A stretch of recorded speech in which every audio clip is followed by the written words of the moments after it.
¿La serie de Sonic Boom fue un éxito? La respuesta es, no.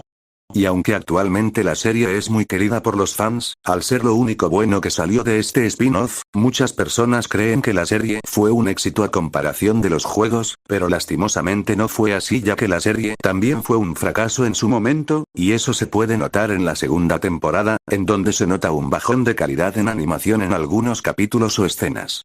Así que al igual que los juegos, la serie también fue un fracaso en audiencia.